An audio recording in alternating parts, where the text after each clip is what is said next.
Welcome to the Evening Gamer. I'm Taylor. And I'm Guy. Welcome, everybody. Very happy to have you. Bringing the energy today.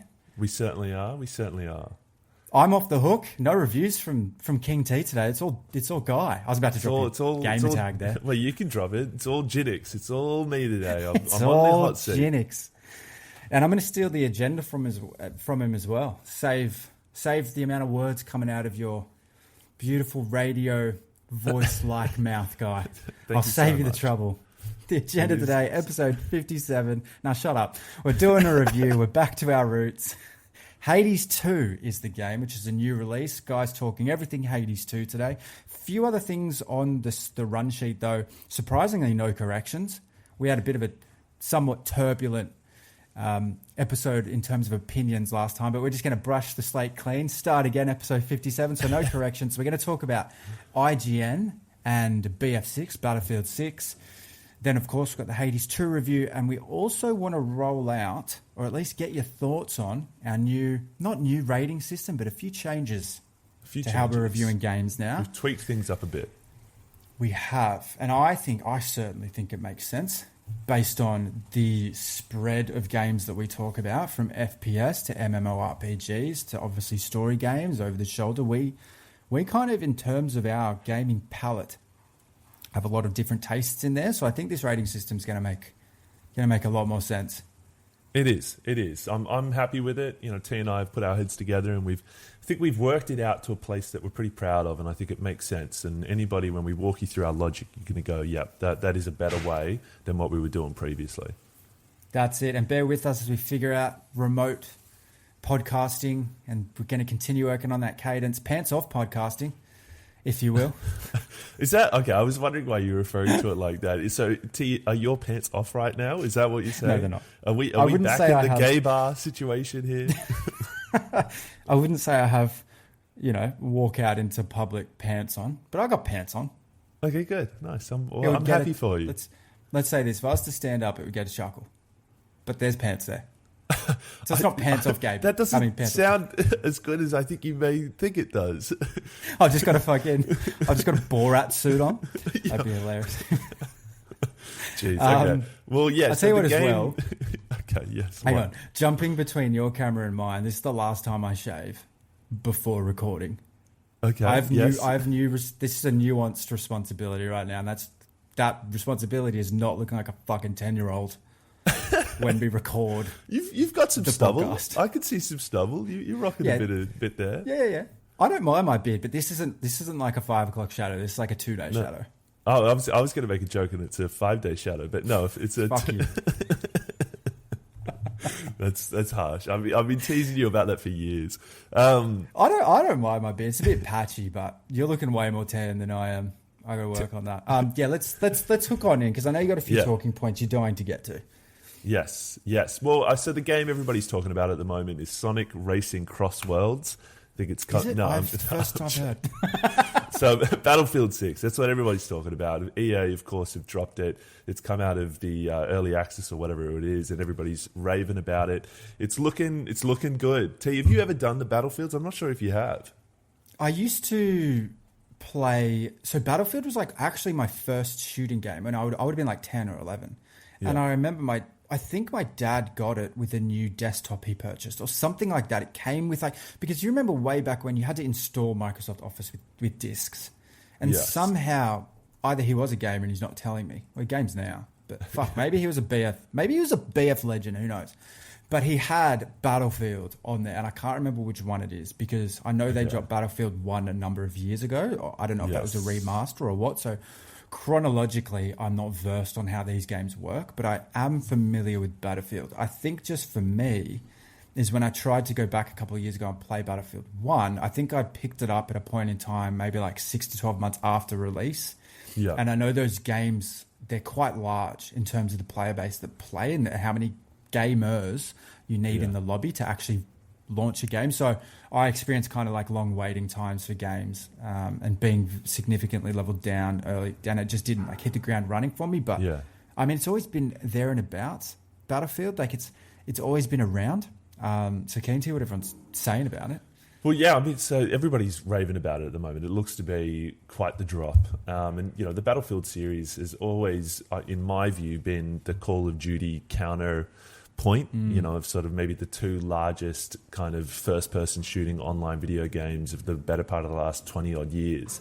And with Battlefield, it is always a little bit difficult to sort of track because it's sort of, they've never gone in order. You know, it's sort of, they go Battlefield. You know, the ones I got into was Bad Company. They were a little bit more story-driven. And then they obviously had Battlefield 3, 4, Hardline. Hardline was a bit of a fail. Then they went to Battlefield 1. Then they went to Battlefield 5. Then Battlefield 2042. And now they're at Battlefield 6. So they've jumped a little bit all over the place with the order of these.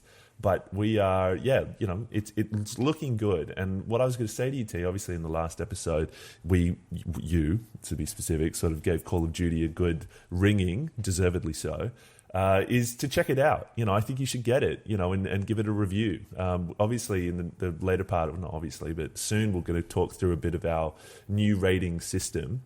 And I think the Battlefield one will be an interesting one to put through our new rating system because what everybody's sort of saying, or at least some of the reviews are, the storyline is a bit paint by numbers, but the actual multiplayer is fire and worth it.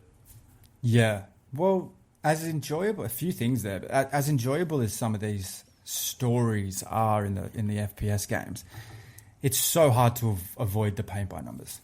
It's like how much freedom can you give an FPS game?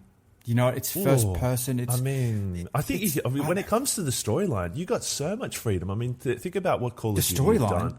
Yeah. I mean, the you know, Modern Warfare, like people still talk about those ones for an age and a day.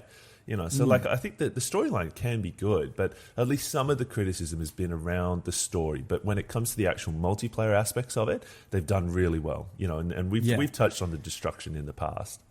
Yeah, which is usually the case. And I think coming back to your point about my deserved rinsing of COD, you know, it was probably a little harsh. Like COD's given me a lot of joy over the years. I wasn't saying it hasn't. I was just saying that I think, and this may or may not be representative of that community, I think we're all a bit fatigued just with the same game coming out every year so that they can make their money. That was my main point there. But it's good to hear that. And I think you're right. Like Battlefield has always been the main nemesis of the Call of Duties. Yeah, definitely. And there was Medal of Honor as well way back when. Well, Medal of Honor kind of died. Well, Medal of Honor, I think, morphed into Call of Duty. Like it was, it was really a precursor. Yeah, I think a lot of the Medal of Honor developers siphoned off and then did the Call of Duty games. I'm fairly certain. I could be corrected wrong on that one, but I'm pretty sure that's how it unfolded.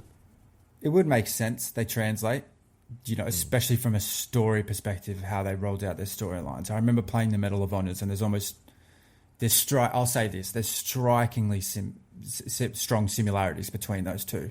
Yeah, for sure. But I just think that what's really probably indicative of this arm wrestle between Battlefield and COD is that you sent me a reel this week. Do you remember it? I do. It was a guy. And I think this comes back to our point of like what IGN's doing and how they've just destroyed all their credibility and everything like this. In this reel, it was essentially covering off that Battlefield had been given like a mediocre 5 out of 10 rating by IGN. And then I think it was the other two games were Call of Duty Black Ops 6, which was the one I was like really dumping on last episode, which came out, I think, just over 12 months ago, that had a 10. And also Dragon Age Veilguard, I believe, had a 10. Yeah. And it's just like this, just what they've done to their ratings. It's not indicative of the experience. They're not ratings or reviews that speak for the gamer, by the gamer. Like IGN is it's like having the Oprah book club sticker on your book. Yeah. You know, it's like what an IGN rating is. And I just think that us being aware of that, and you see reels online and these opinions on socials and gamers being like, this doesn't make sense, is good. And I think it's really representative of where COD is and where Battlefield 6 is for people to be going, well, 10, you know, COD wasn't a 10 and Battlefield isn't a 5. And clearly there's a better game here and it's being misrepresented. Yeah.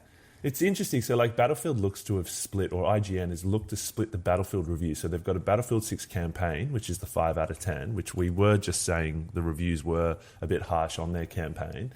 And then the multiplayer there, it's review in progress, if you will. So, it's interesting that they're siphoning it that way, but I still agree with you that it's like, there's when you read their reviews and you see their overarching score, it doesn't sit with most gamers, and that's where this growing sort of feeling is, at least on Reddit, of going, their reviews are not quite hitting the mark, and I think obviously you and I, over the course of our journey here, podcasting and doing gaming reviews, and with the changes we've made today, it serves it so much better, because there'll be games that we play that we love for very specific reasons, but if it doesn't hit on all the pillars, then it drops out. Whereas IGN, as we all know, they just sweep with a really large brushstroke, and when we get to my review today, it's another one that to me drops in one category but does fantastic in others, and that drags down the score. Yeah, and that's why I love our review system. And I think where my grievance really started with is, like, I know you trust them as well, but for movies, for example, IMDb, we really trust their rating system. Yeah. And like, I look up almost any movie I go to watch on IMDb. Same. Yeah. And I'll with some understanding of taking it, with a grain of salt as well, based on the genre and a few other things, I just remember giving a movie a rating and then having all these talking points on it. And to me, it didn't make sense to have an overarching rating for something like that. It's like, and I think with gaming, like we've discussed this in particular, there's no other art form that encapsulates challenge with entertainment, with storyline, with development, they build the world as well. Like movies, you kind of film, there's sets, CGI, whatever, but you actually have to build a world on games. So I think, and that's certainly the direction we're heading in as well, is making that even a little bit more granular, which we'll talk about later. But I think we should segue into it, because that's a perfect point to make that jump. Because as we have talked about many times over the course of this pod, that with gaming and the art form that it is, it's obviously unique and different to any other one, where there's a level of interactivity that you do not experience with going to a live show, of watching live music, looking at art, any movies, anything. This is the only one where you take center stage in an art form and experience it. Thus, with that, when we set up our pillars, we did them in a way where we categorized them and counterbalanced each pillar with sort of on storyline, world building, character development, and then the character build, the actual specifics of it. And over time, we realized we were probably being harsh with some of the scores because they were counterbalancing. It was like one may be good, but the other one not so good. So then it gets dragged down when it's like the overarching topic isn't applicable. It doesn't flow through seamlessly the two sides. So then what we've decided to do, and I feel like I'm stealing T's thunder, and just because this was your baby. You're all good. Just on that, it raised this conundrum of, we so often spoke about how there was a great game from a mechanical, feel, loot, entertainment experience that just either had no resemblance of a storyline, or just the storyline let it down so much. And so I think what you're about to get into is that we've kind of split it into kind of two overarching categories of, Guy, take it away. Okay, so the two overarching categories is storytelling. So this will be storyline, the world building, the character development of the protagonist and the rogues gallery of people in the game. Then on the flip side, so storytelling is a top pillar. Then on the flip side, we've got gameplay. The mechanics, the challenge, the entertainment of that, the build factor, any loot and extras. So we'll probably end up many people, it seems our website is actually getting a lot more traffic as of late, which is great to see. But we're eventually going to want to have basically a leaderboard of a 3-category system whereby you can filter by the storytelling, you can filter by the gameplay, and then we'll average the two and have an overarching. So you get the top 10, like an IMDb's top 250, we'll get there, and we've got bigger dreams of maybe what it will flow through, eventually. But, this is what we see is probably the best way to review games, with a Bang much more scientific way than just us, some dude sitting in their dungeon at the end of a game going, yeah, it resonated with me. And you're like, I'm a reviewer who's done gaming reviews for 20, 30 years, and you then send it out there and everybody reads the IGN and go, you gave Dragon Age 10? What? Yeah. What? And two things there as well is the pillars they're staying the same. They are still there. We're just categorizing them differently. That's it. So how we actually break down the games is not changing at all. It's how we rate them as an overall experience. And also the other point there is this doesn't change any of the past ratings we've done. This actually translates really, really nicely from the past reviews that we've done into this new system. We're just going to be kind of displaying them and being able to giving you more power to search and understanding of where a game falls from a storytelling perspective and where it falls from a gameplay perspective. Because I think there's an important distinction there in terms of really great games. And so that's it. That's the new system, yeah. And we felt that we were probably doing a disservice, particularly the multiplayer games that do fantastic on a gameplay front, but then the storytelling may not be there. So these now can flow in, because you'll probably note over the course of our review journey, many of them are storytelling sort of single player kind of games. We haven't really dipped our toe too much into the multiplayer field. So this will now open that up for us. Exactly. It's 100%. Yeah, the motivations behind it are certainly to open the floodgates for all games. This gives us the power to now talk about Battlefield 6 when it comes out from a multiplayer standpoint, from a sheer gameplay perspective, right? Yeah. And it allows us to do that with the CODs, the Apexes, Fortnites, anything else that's coming out. Maybe even Valorant. I can't stand it, but I might play it to give it a gameplay rating. Like, you know what I mean? It opens the doors there for sure. Yeah, agreed. 100%. Agreed, mate. Yeah, so really excited about that. Jump on the website. You'll already see all the reviews. We're starting to roll out all the reviews from a top 10 perspective, from gold standard games to silver standard. The new rating review system is already represented on the website. So go check it out if you want a bit more of an understanding of what that looks like. But yeah, that's the way it's working from now on. Not too many changes, but certainly the way the game's represented and an overall change there for sure. I had something to talk about. Yes. I actually jumped on. So last episode, or an episode or two ago, we've been speaking a lot about fungies and making avatars and those we have PvPs, if you will. I actually jumped onto the website and had a go at that. I'm not sure if you did. I did. I took the time because, after sort of we've been talking to Shane, who's a keen listener, and Katarina, his partner, sort of a little bit of mutual appreciation for sort of what we're both doing. So I certainly was like, look, I definitely want to do one of these. It's something unique. So I did. And it was pretty cool. I got to say, I enjoyed it. It was fun. Yeah. And I think for me, the good thing about it as well is the builder is actually pretty nice. Like when you're building your avatar, you're able to just kind of, it's almost like a drag and drop. You just click on a particular item or cosmetic you want that avatar to have, and it appears on kind of a preview right beside you, and then if you click it again it goes away, and then you can just kind of do that with all those different cosmetics that they have available, and it's super easy, and by 5-10 minutes later you have a pretty unique PvP, if you will, and if you decide to purchase it, it's completely unique, it's your own. So it is 100% give that a shout unique. Out. Yeah. Which going through, which one did you pick, just out of curiosity, just so we don't end up with the same one? I don't want to go first. You tell me which one you pick. Okay. What are we playing chicken with this? So I was leaning to. So like for those of you who don't know, like these are graphic artists have put these together. A lot of these graphic designers are within the gaming industry, and so there was one that I was drawn to that was Dr. Degen, who's done by Stefan Bliss, I think his name is, and he's actually a GTA artist. So being a GTA fan I am, and Rockstar, I was certainly leaning to it. But what I ended up going for was the Jax one. And it was sort of, I was kind of just playing around and looking at various options, but this one stuck out to me. And the end one that I ended up with, I really like it. Like it's sort of a bit of an amalgamation of sort of an Iron Man, Gladiator, Commander Shepard kind of vibe.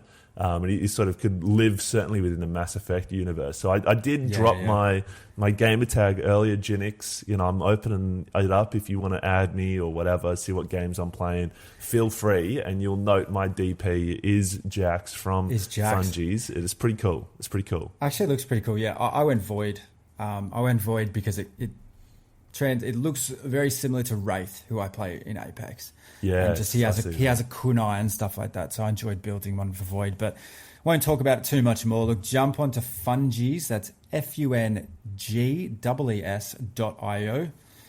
Check it out. Have a look. Yeah. There might be a comp for a free Fungi in the future. Who knows? Who knows? Well, I think we know, and we're hoping there will be one. Yeah, nice one. So it's all Hades today, man. It is all Hades today. Too. I've really been enjoying some of the clips of this game that I've seen on socials. It looks really nice. I'm super onto the top-down gaming at the moment. I'm loving RuneScape at the minute. I've got my count. To a point in RuneScape where I'm actually it's no longer a noob account. It's nowhere near master, but I'm just getting into that intermediate now, and I can start taking on pretty strong bosses and getting some good pieces of gear. I'm so into the top down. So watching some of the Hades clips, I was really enjoying this week. My missus plays RuneScape, and now you're fucking playing RuneScape. I feel like people are falling into line playing this. How old game it is. I'm holding the line, dear listeners. Holding the line. Sticking with reviewing games that are coming out recently, contemporary, that you want to hear about. You know what I think your problem with RuneScape is? It very much falls into the category of World of Warcraft in the way that it is a game for almost unemployed people. Like, you can spend an indefinite amount of time on these games. Yeah. And so they're not really built for someone that has a lot of conflicting priorities. But for me, like, I'd probably be something I'm in no rush. It'll be something I have for maybe the next decade, right? Fair enough. So, well, but yeah, it's good.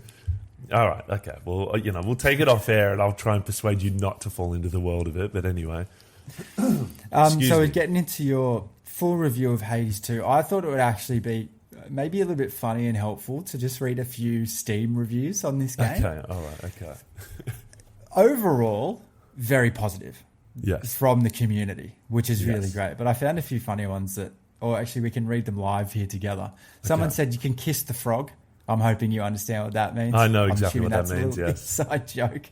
Someone wrote, nobody will read my review, so I'll eat 1 tablespoon of ketchup for every like this gets, and my God, he's eaten a lot of ketchup, man. We're up to 3,040. Ahmed's dead. He needs to live stream it. If you're going to put that online, you need a live stream doing it, because that's not fair. Fucking oath. Apparently you can't pet Cerberus. Someone said 10 out of 10 would sell my grandma. Don't know if you need to sell grandma, but sounds like. Oh yeah, I know. I think I get that. Yeah. What else do we have here? Someone said you play as a female. Oh jeez. Oh my God. What skip else? That one. No, but overall, it seems like it's been pretty well received. So I'm really keen to. It has been review today. All right, here we go. So, wait, am I handing over? I'm handing over the mantle. Yeah, here we go. Ready. This is it. Do those exercises. So, released 25th of September. So it's only last month. So we're 2 weeks on from its release. I have pumped 30 hours into it thus far, according to Steam. So I can give a pretty confident amount of review on this. So it's been 5 years since Hades 1. Super giant games. They're known for a number of other ones. Bastion's probably their other big one and was their first one, oddly enough. So the game itself, just to give you the premise, so you play this time as Melenoe, if I've pronounced it wrong, I probably haven't, who's the sister of the first game's protagonist, Zagreus. Probably haven't pronounced that one right. And so it's set a few years after the events of the first one. It's a top-down, as T said. It's a bit arcadey. It's a roguelite. Each run really differs with these randomly generated rooms, albeit there's sometimes similar rooms that you come across, but there's enough variety you sort of eventually learn the general flow of things. Each room, once you clear it, you get a power-up offered by the gods. I'm sort of explaining for those who maybe haven't played the first one or the second one too. I think you're in that camp. I'm here for it, yeah. The big bad in the first one was Hades. In this one, it's Kronos, who's the Titan of Time. So for anybody who sort of loved ancient history as a kid, particularly Greek mythology, this scratches an itch, and I was certainly in that camp. Now, playing this game, I was torn. So on the one hand, I love roguelikes. I love the mechanics of this game. So the way you level up, and I'll get into this further, I really enjoyed that part. The storyline fell flat for me. I just was like, the why, as Shane once sort of wrote into us, it's important, just wasn't there for me. I sort of, okay, Kronos has done, sort of imprisoned all these other gods, and you got to get there.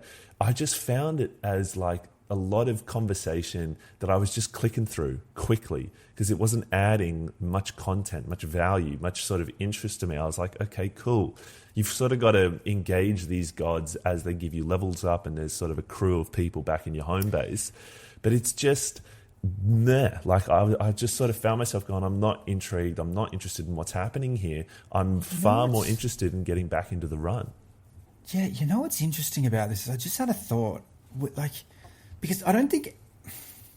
I know people love storylines in games, and I do as well. But do you leave it up to the gamer as to how much of the storyline they want to understand, how much of the lore they want to delve into, as opposed to having these long, stretched out sections of dialogue? Because I struggle to read, not in general, but a lot of dialogue in games. Like I get like half a page down, and I'm like, I'm not like, show this to me in a cutscene. And I hate always coming back to it, but Elden Ring did this so well. There was dialogue in side quests, but never too much. The cutscenes explained a lot of the storyline, and any gaps, it was kind of up to you to do some Googling on, because there's an overarching deep lore storyline here that the community knows about that you can read up on, and was kind of left to your own devices. Yeah, it's an interesting topic because like there'd be people on the other side of that, and to be honest with you, I'm on the other side of that with Elden Ring, of finding that one, convoluted and not coherent. When I got to the end, I was like, what does this sort of mean? And that sort of leads to the Googling and all the rest of it. And I know you've played it sort of 15 times or whatever, and I'm in the camp of one. So we're obviously at very different levels of engagement with that game. But I think for me, it's like whether it's Elden Ring, whether it's Hades 2, any of the, even Dragon Age Inquisition I'm playing, or Veilguard or whatever it's called, I'm playing at the moment. The way a good storyline and the why of a story has been, it's hard to land and it's hard to get the pacing right, but it's not impossible. And there's plenty of games who have done it. And so when you play these games, and the pacing, what I'm referring to here with this one is, over the sequence of events of the game, when they release information to you, when certain things become available or clear, or a twist occurs, if you find yourself skipping texts of dialogue, they haven't done a good enough job. And thus then they get hit on a review that I'm about to do, because I'm not reading it. I'm not interested with what, fucking Poseidon's talking about his relationship with Aphrodite. Like, I don't know. Yeah. It didn't get me. Like in the first one, it got me a lot more. I was like, you're taking on Hades, who's your dad, Zagreus, the characters there, because it was new and it was fresh. This is where, for me, the storyline in this kind of almost takes a hit, because it's like, yes, it's 5 years later, but I think they could have done better with the story of this. And I also, and I'm sort of, partly when we get deeper into the review, I'm not going to take marks off for this, because this is another one of these games whereby it's more of the same. And because the same's good, everybody's raving, going, they've perfected what they did in the first one. I personally, and I'm not, again, going to criticize it and remove marks for this because of they've perfected it. They should have done more. They should have added more and expanded it more. They've kept it, they've perfected but not widened the scope of the game.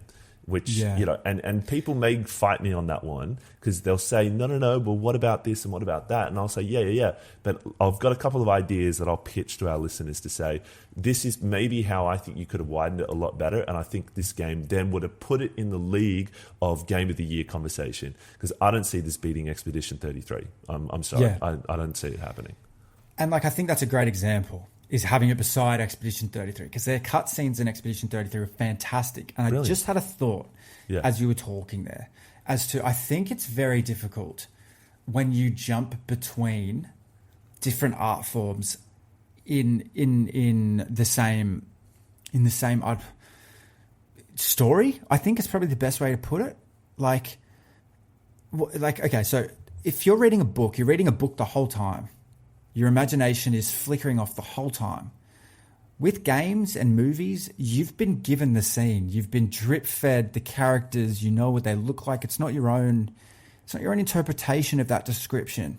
So when you have to jump from a really engaging game or cutscene over to reading text, it's kind of like it's like everyone has ADHD at that point. It's like so hard to engage with because the majority of the actual content has been given to you in a completely different format. And it just made me think that I think if you're going to have a long string of text that tells you important parts of a story, you need to do it like Star Wars did it.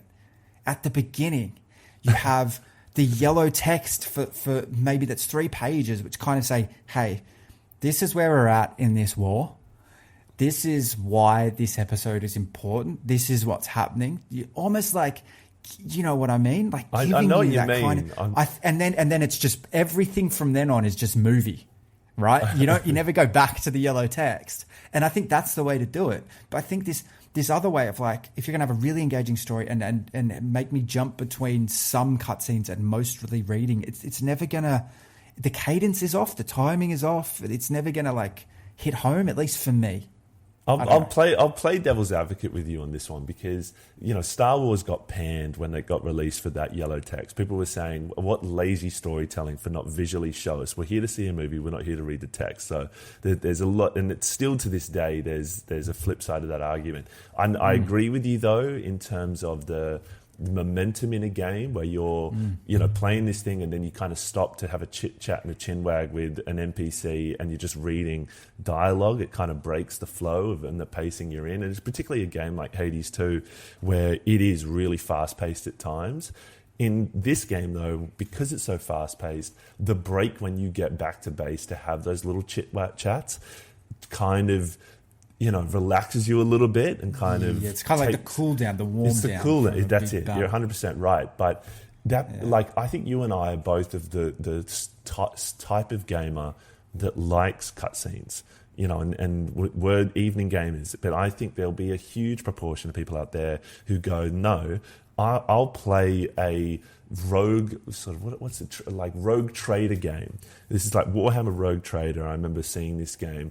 There's like all the wows or these kind of things where it's like there is a lot of lore and they immerse themselves in it and they read the books that are put in there. You think about Elden Ring or these other ones where you go into a cave and there's books on the wall and you pick them up and you can read an entire story in game.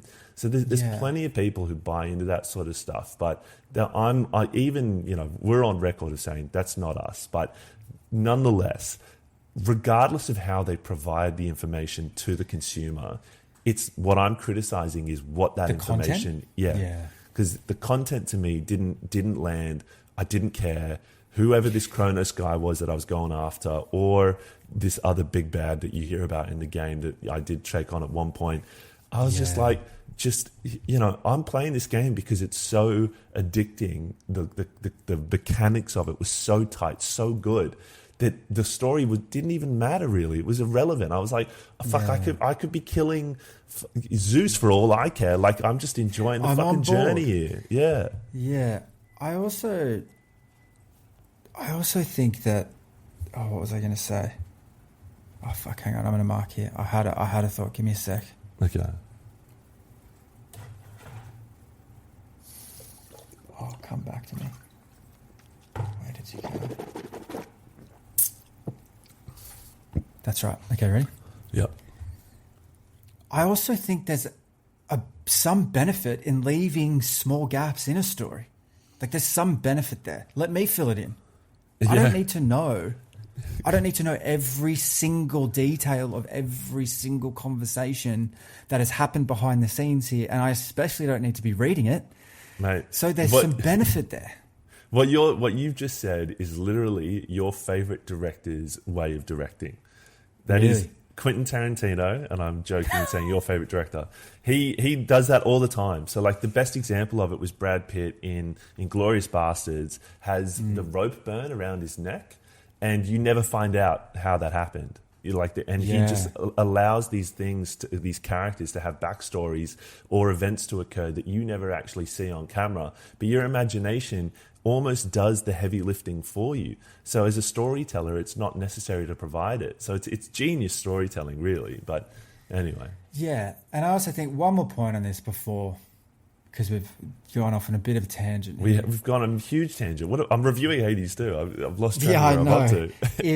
I just want to call out one thing that you said, that there's a whole plethora of gamers that would be more than happy to consume tech storylines. Yes. And like, what that kind of triggered to me was like Dungeons and Dragons, which probably does that the best. It's like being able to set the scene. Yeah. You roll the dice, things happen, it's fun and it's engaging. But I would still argue that follows to what I'm saying, which is it doesn't jump between. Imagine if you read your turn in Dungeons and Dragons and you're like, this is what's going to happen. And then it was like, oh, and now we're watching a 90-second trailer of it. Like it wouldn't be the same. So I think games have to be, if you're going to have dialogue in there, have it read by the NPC. I know that takes more time.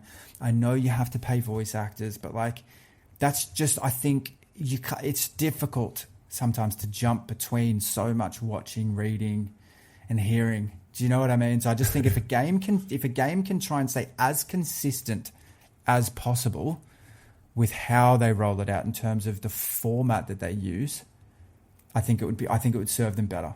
Choose one. Choose an avenue. Let that avenue dominate it. Yeah, and I think like most of these games, they obviously the developers, they come in with a semblance of a plan, of an idea of how they're going to do this. Are they going to have it in a way where it's an NPC conversational with text on the screen, or is it going to be voice acted? They're going to have back and forth on it.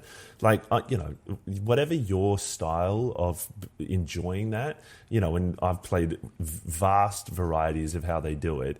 Is for me, I won't tell the game developers this is my preference, because I know my preference may not be everybody's preference. But what I will tell the game developers is whatever you give me, if I'm not interested in it, I'll let you fucking know about it. And that's the whole game of what we're reviewing here, of going, if the storyline isn't capsulating and I don't care why I'm popping heads in Red Dead, then I don't give a shit. Like, So true. At the end of the day, if the storyline has enough substance that you're invested in it, it doesn't matter how you consume it, really. Yeah. Like, if I have to read 3 lines of dialogue, but the 3 lines of dialogue are really engaging, like, holy shit, like, okay, that means, and you're kind of doing the math. And sometimes in games like Dragon Age Veilguard, I'm forcing myself, I'm like pleading with the game to engage me, buy me in, make me want to play this game. Because Dragon Age, as we've referred to it a couple of times, and it's been on my list for a while now. I'm waiting for the day I can put it down and move on to better games. Christ. Is purely just because of IGN's variety of giving it a 10, but every person who's played it out there, or the vast community, go, it ain't a 10. I'm personally finding it somewhere in between, which, anyway, when I get to doing my full review, I'll get on my soapbox about fucking Dragon Age. But back to Hades. We've covered off the storyline, didn't vibe with it, moving on to the mechanics. So the leveling up system is addicting. You're always improving your base, you're collecting resources, you're furthering relationships with the gods, you've got the variety of weapons, the way it all hangs together, and when it clicks on a sweet run, it is just music. It is like a symphony of it flying through this game. Rooms that you struggled with previously, bosses you struggled with previously, you're just pieing your way through them. And every run is different because it's a roguelite. It keeps it fresh, it keeps it interesting. But sometimes generated.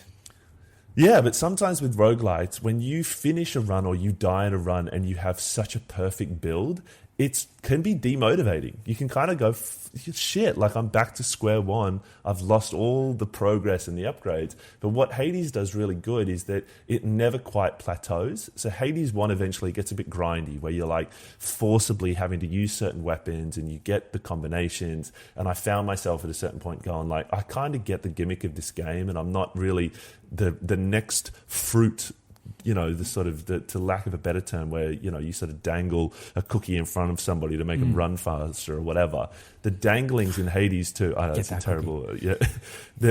In Hades 2, the satisfaction or the motivation is consistent, and you're constantly getting something new. You're constantly improving, which made it really enjoyable. That's so important for me, because like Doom, the Dark Ages didn't do that. It boxed you into particular ways of playing it, and that's why it didn't rate that well for me. Yeah. It's like hearing that at least, yeah, you start again, but there's a different way of doing it.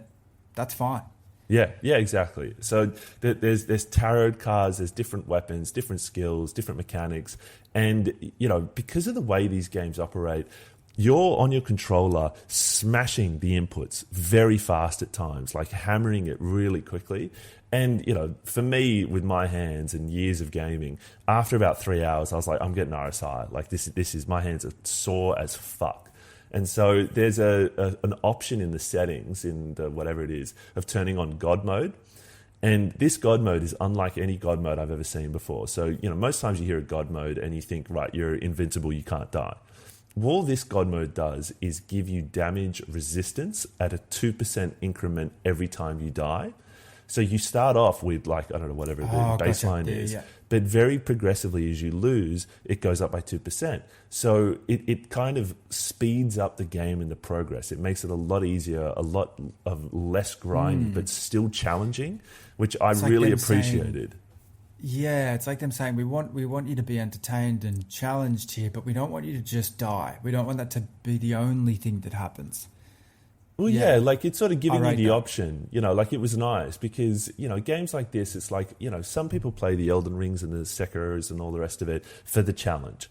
And, for those people who play those games who go, look, I want to enjoy it, but I'm not of a good enough skill level, and I don't have the time to commit, a month to get better. Like my first experiences with Elden Ring were not fun ones. I found it very frustrating and slow until it clicked, until it kind of all worked together. But that learning curve is a steep climb for some people. So games in building in it and not doing it in a really harsh way. Like there's plenty of games where it's like, oh, you turn on a God mode, you stop getting levels up, you stop getting improvements and upgrades, and you're sort of like, well, that's exactly don't like sandbox hurt me for trying to make it easier for myself in a small way. But anyway, I think, well, it's funny when you were saying for those people that like those Souls-like games, I was about to be like, you're talking to one.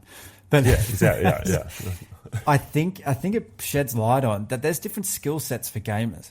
Like, I am very good at timing. Right. Like when I come across a parry system game, I really enjoy them, which is why I loved Lies of P, which is why I think Sekiro is still one of my highest rated Souls-likes, if you will. Yeah. A bit of an argument there as to whether or not it's pure Souls-like, but it's parry gameplay. And that's not everyone's skill set. One thing I know I'm not good at, my decision making is very good, but I'm not very good at combos. Like I can't string together combat combos very well. It's just something I don't know. I'm so focused on the next thing to do and when to do it. I can do 1 + 1 + 1 + 1. No worries. I know what you mean. I'm not just standing on the battlefield, but I can't be if it's like, hey, XXBAY, that's going to do something. I'm like, it's just lost on me, which is why like Mortal Kombat, Tekken, they're typically not my games. I can't combat. I can't combo gameplay. Yeah, if the combo for me is 4, that's my limit. Like if you start going to a 5, 6, 7, like it's almost a GTA cheat that you got to input to be able to pull off some sick move. I'm not there for it. Like I'm sorry, you've lost me. Not my vibe. Yeah. And I just feel like in my head I don't have enough room to memorize all those things. No, yeah, you know exactly. What I mean? And yeah. Yeah, and you're right. Like there'd be. No doubt Elden Ring is a top game, but there'll be a lot of people pick it up and go like, oh, look, the exploration, all those other things part of this game I love, but the combat and the battles, I fucking hate them. It's like, that's fine. It's just not part of your skill set. And that's why I think, just coming back to your point, is like to have a godlike mode where it incrementally makes it a little bit more bearable for you is actually a really good thing. Because like beating some of these Souls games, sure, where it is a badge of honor, but they've limited the exposure they can have to different gamers because they've made it that hard, and you can't change the difficulty really. No, exactly. Okay, so that's the mechanics. So mechanically, really tight, really flows well together. It's I could not fault it. I can't fault it. It is what kept me coming back and wanting to do another run. It was addicting, and that's what you kind of, for a lot of gamers, they want to play.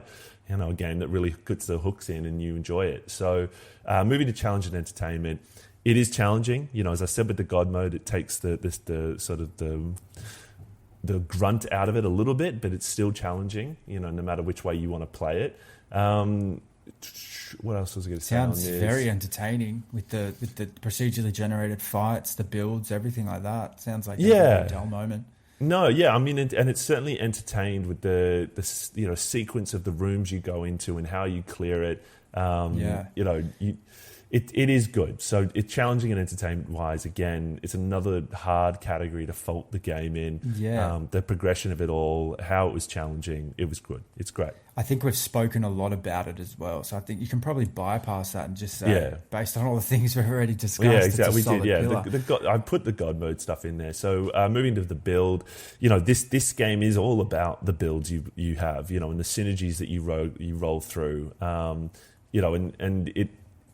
When you do get on a great run, it is one of those great things, that is really satisfying. And it's a genius way to make you want to start another run, is to try and recreate what you had previously, or just to see a new synergy. And so that's the build side. Again, really hard to fault. I didn't have any issue in that category whatsoever. Finally, the loot and extras, there was a lot of base building that went on in this, a lot more increase from the first one, a lot more resource gathering. You can plant seeds, watch these plants grow. What you cultivate from the plants, you then use in a pot to then build other things. Each thing you build makes your next run progressively easier to get you further. So the cadence of how this all unfolded was really, really good. So that's my overarching review, and I've got scores for each one, and we'll roll them up. But the last 2 points I had, and again, I wanted to really be clear, these 2 points do not diminish the review or the game. But for me, for this to be a genuine contender for Game of the Year, I wanted to see this game go further than it did. I felt like it reused assets from the first game. It had already had the baseline, or and it was one of those ones where it's a sequel that just tried to do what it had in the first one, but better, but not expand, not go further. And I don't know if it's my love for Diablo and these top type kind of games. I would have liked them to move away from rooms and go a bit more open world, and have sort of a lot more free flowing. And then you could have built into it various regions and gods, and then the levels up you get from it, and have a lot more flexibility in that area of things, because it's still quite contained. They did introduce going north side or south, like you could go up top and do a run up on, and so they had two very different journeys, but both of them, and one of them did have slightly larger open areas, but they were the most fun areas. They were the ones that, because you could be moving around and then you pull in another mob, and sort of it gets more hectic as there's much more people on the battlefield. Whereas in the other much more contained areas, you only ever saw the waves of enemies kind of appearing. It just sort of felt like a missed trick for me, in an area that I think they could have done better in. Yeah, and I think we spoke to this a little bit last episode and in a previous episode as well, is that sequels, it's hard for sequels. We spoke about what can you change in a sequel. It's a progression of a game. The shell of the game is there. It's a progression of the storyline.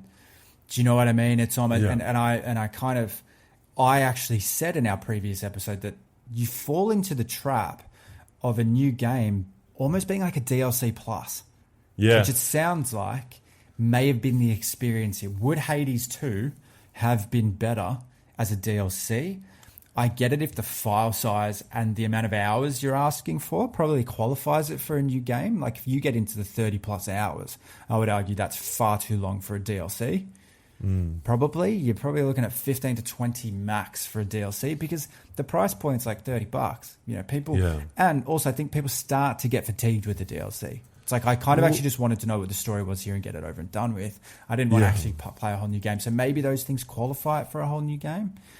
But that's the difficulty that sequels have. No, too true. And so on the price point for it, USD $30.